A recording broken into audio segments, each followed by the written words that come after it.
Hey folks, welcome back to 5 Minutes for Healing. I'm Rick Goodwin of Men in Healing, Psychotherapy for Men. Today we are going to talk about the 3 stages of trauma recovery and how we can envision a fairly uniform path to get to where we want to go, whether that is a place of healing, a sense of recovery from trauma, or just living that happier, healthier life. And if we look at people who've written about this subject over the years, we can find 3 particular stages that need to be gone through in order to get to that place. And the first stage of this journey is referred to often as safety and stabilization. Now, I want you to think of this first stage as building the foundation of a house.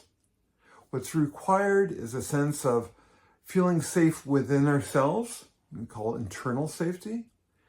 And this is, making sense out of our thought patterns, making sense out of our emotions, making sense out of certain behaviors, all anchored in our body, of course, and how there is a typical expression of trauma that individuals hold. Now, this is really critical to understand so that you can move away from any notion that, am I going crazy? What's going on? My body feels out of control. I don't know what's happening. So as you can imagine, this first stage requires deep learning on trauma symptoms, trauma expressions, what guys often go through. And also for this first stage, part of the foundation as well is that we need to examine our external safety.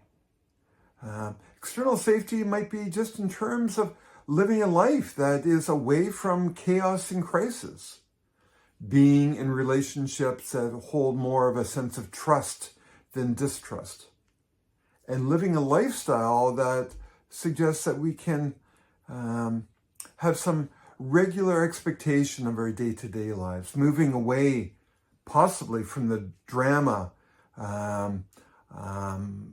that of our lives, moving away from heavy use of substances, which can numb out our understanding of ourselves. This is all part of that first stage.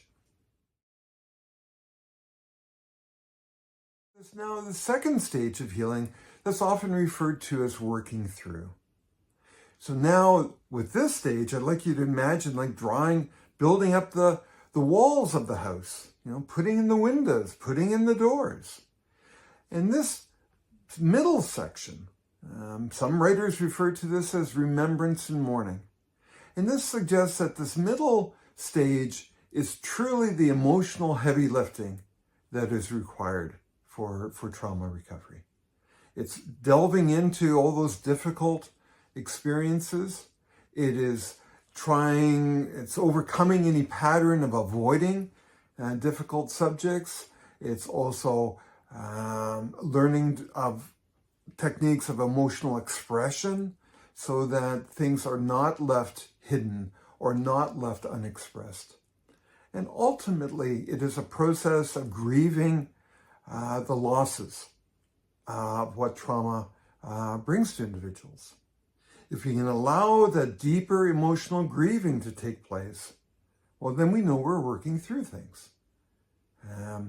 Part of this working through stage may also be the ability to tell one's testimony, which is a kind of a complete storyline from where you were born to who you grew up with to what happened in terms of abuse or assault, all the struggles that you experienced afterwards, as well as all the steps you've taken towards recovery.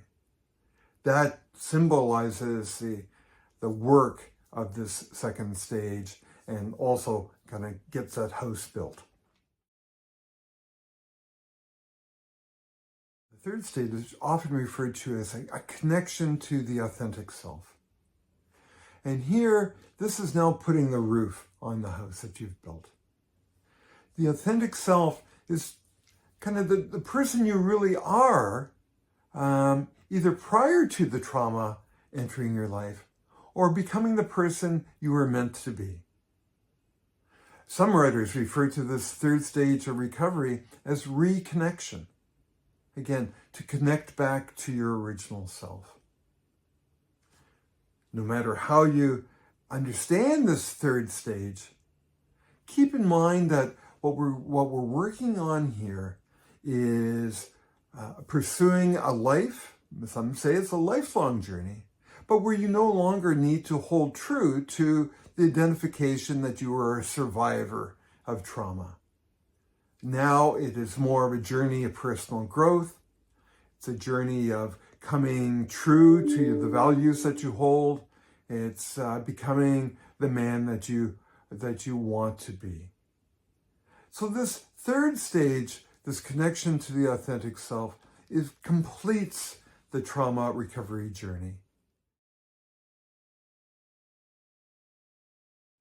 Thanks for watching today, and we encourage you to stay tuned for our next video on the series of trauma and recovery.